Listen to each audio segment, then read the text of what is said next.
नमस्कार। तो आज मैं फिर से प्रस्तुत हूँ आपके सामने मुंशी प्रेमचंद की कहानी कफन का दूसरा भाग लेकर। जैसा कि हमने पहले भाग में सुना कि माधव की पत्नी का देहांत हो गया है, अतः घीसू और माधव जमींदार के पास सहायता लेने आए हैं। तो चलिए कहानी का दूसरा भाग शुरू करते हैं। जमींदार साहब बहुत दयालु व्यक्ति थे, लेकिन घीसू पर दया करना काले कंबल पर रंग चढ़ाना था। जी में तो आया कह दें चल दूर हो यहाँ से, वैसे तो बुलाने से भी नहीं आता। आज जब गरज पड़ी तो आकर खुशामद कर रहा है, हरामखोर कहीं का बदमाश। लेकिन यह क्रोध या दंड का अवसर ना था। जी में कुड़ते हुए 2 रुपए निकाल कर फेंक दिए, लेकिन संतामना का एक शब्द भी मुंह से ना निकला। उसकी तरफ ताका तक नहीं, जैसे सिर का बोझ उतारा हो। जब जमींदार साहब ने 2 रुपए दिए तो गांव के बनिए महाजनों को इनकार का साहस कैसे होता।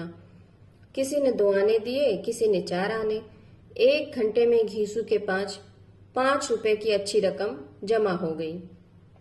कहीं से अनाज मिल गया, कहीं से लकड़ी। दोपहर को घीसू और माधव दोनों बाजार में कफन लेने चले गए। बाजार में पहुंचकर घीसू बोला, लकड़ियां तो उसे जलाने भर को मिल गई हैं, क्यों माधव? माधव बोला, हाँ लकड़ी तो बहुत है, अब कफन भी तो चाहिए। घीसू बोला, तो चलो कोई हल्का सा कफन ले लें। माधव बोला, हाँ और क्या, लाश उठते उठते रात हो जाएगी, रात को कफन कौन देखता है। घीसू बोला, कैसा बुरा रिवाज है कि जिसे जीते जी तन ढकने को चिथड़ा भी ना मिले, उसे मरने पर नया कफन चाहिए। माधव बोला, कफन लाश के साथ जल ही तो जाता है। घीसू, और क्या रखा रहता है, यही 5 रुपए पहले मिलते तो कुछ दारू दवा कर लेते। दोनों एक दूसरे के मन की बात ताड़ रहे थे। बाजार में इधर उधर घूमते रहे, कभी इस दुकान में गए तो कभी उस दुकान में। तरह तरह के रेशमी और सूती कपड़े देखे, मगर कोई पसंद नहीं आया। यहाँ तक कि शाम हो गई। तब दोनों ना जाने किस देवी प्रेरणा से एक मधुशाला के सामने जा पहुंचे और जैसे किसी पूर्व निश्चय व्यवस्था से अंदर चले गए। वहां जरा देर तक दोनों असमंजस में खड़े रहे। फिर घीसू ने गद्दी के सामने जाकर कहा, साहू जी 1 बोतल हमें देना। उसके बाद कुछ चिकना आया, तली हुई मछली आई और दोनों बरामदे में बैठकर शांतिपूर्वक पीने लगे। कई कुंजियां ताबड़तोड़ पीने के बाद दोनों सरूर में आ गए। घीसू बोला, कफन लगाने से क्या मिलता, आखिर जल ही तो जाता, कुछ बहू के साथ तो ना जाता। माधव बोला, आसमान की ओर मानो देवी देवताओं को अपनी निष्पापता का साक्षी बना रहा हो, दुनिया का दस्तूर है। नहीं लोग बामनों को हजारों रुपए क्यों देते, कौन देखता है परलोक में मिलता है या नहीं। घीसू बोला, बड़े आदमियों के पास धन है, फूके, हमारे पास फूकने को है ही क्या। माधव, लेकिन लोगों को क्या जवाब दोगे, लोग पूछेंगे नहीं कफन कहाँ है। घीसू हंसते हुए बोला, अबे कह देंगे कि रुपए कमर से खिसक गए, बहुत ढूंढा मिले नहीं। लोगों को विश्वास ना आएगा, लेकिन फिर भी वही रुपए दे देंगे।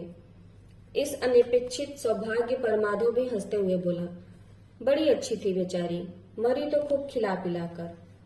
आधी बोतल से ज्यादा उड़ गई। घीसू ने 2 सेर पूड़ियां मंगाई, चटनी, अचार, कलेंजिया। शराब खाने के सामने ही दुकान थी। माधव लपक कर 2 पतलों में सारे सामान ले आया। पूरा 1.5 रुपया खर्च हो गया, सिर्फ थोड़े से पैसे बचे रहे। दोनों इस समय सांस से बैठे पूड़ियां खा रहे थे, जैसे जंगल में कोई शेर अपना शिकार उड़ा रहा हो। न जवाबदेही का खौफ था, न बदनामी की फिक्र। इन सब भावनाओं को उन्होंने बहुत पहले ही जीत लिया था। घीसू दार्शनिक भाव से बोला, हमारी आत्मा प्रसन्न हो रही है तो क्या उससे पुण्य होगा। माधव ने श्रद्धा से सिर झुकाकर तस्दीक की, जरूर होगा। प्रभु तुम अंतर्यामी हो, उसे बैकुंठ ले जाना। हम दोनों हृदय से आशीर्वाद दे रहे हैं। आज जो भोजन मिला वह कभी जिंदगी भर न मिला था। कुछ क्षण बाद माधव के मन में एक शंका जागी। बोला, क्यों बापू, हम लोग भी एक न एक दिन वहां जाएंगे ही। घीसू ने माधव के इस सवाल का कोई जवाब न दिया। वह परलोक की बातें सोचकर इस आनंद में बाधा नहीं डालना चाहता था। तब माधव बोला, अगर वहां हम लोगों से पूछे कि तुमने हमें कफन क्यों नहीं दिया तो क्या कहेंगे? घीसू बोला, कहेंगे तुम्हारा सर। माधव, पूछेगी तो जरूर। घीसू, तुम्हें कैसे पता कि उसे कफन ना मिलेगा? तू मुझे ऐसा गधा समझता है? 60 साल क्या दुनिया में घास खोजता आ रहा हूं। उसको कफन मिलेगा और बहुत अच्छा मिलेगा। माधव को विश्वास न आया। बोला, कौन देगा? रुपए तो तुमने चट कर दिए। वह तो मुझसे पूछेगी, उसकी मांग तो मैंने सिंदूर डाला था। घीसू, कौन देगा? बताते क्यों नहीं? माधव, वही लोग देंगे जिन्होंने सबको दिया। हाँ, अब की रुपए हमारे हाथ नहीं आएंगे। जैसे जैसे अंधेरा बढ़ता था और सितारों की चमक तेज होती थी, मधुशाला की रौनक भी बढ़ती जाती थी। कोई गाता था, कोई डींग मारता था, कोई अपने संगी के गले लिपट जाता था। वहां के वातावरण में सरूर था, हवा में नशा। कितने तो यहाँ आकर एक चुल्लू में मस्त हो जाते थे। शराब से ज्यादा यहाँ की हवा उन पर नशा करती थी। जीवन की बाधाएं यहाँ खींच लाती थी और कुछ देर के लिए भूल जाते थे कि वे जीते हैं या मरते, या ना जीते हैं ना मरते हैं। और यह दोनों बाप बेटे अब भी मजे ले लेकर चुस्कियां ले रहे थे। सबकी निगाहें इनकी ओर जमी हुई थी। दोनों कितने भाग्यशाली हैं, पूरी बोतल बीच में है। भर पेट खाकर माधव ने बची हुई पूड़ियों का पत्तल उठाकर एक भिखारी को दे दिया, जो खड़ा इनकी ओर भूखी आंखों से देख रहा था और देने के गौरव, आनंद और उल्लास को अपने जीवन में पहली बार अनुभव किया। घीसू ने कहा, ले जा, खूब खा और आशीर्वाद दे। जिसकी कमाई है वह तो मर गई, मगर तेरा आशीर्वाद उसे जरूर पहुंचेगा। रोए रोए से आशीर्वाद दो, बड़ी गाड़ी कमाई के पैसे हैं। माधव ने फिर आसमान की ओर देखकर कहा, वह बैकुंठ में जाएगी बापू, बैकुंठ की रानी बनेगी वह। घीसू खड़ा हो गया और जैसे उल्लास की लहरों में तैरता हुआ बोला, हाँ बेटा, बैकुंठ जाएगी। किसी को सताया नहीं, किसी को दबाया नहीं, मरते मरते हमारी जिंदगी की सबसे बड़ी लालसा पूरी कर गई।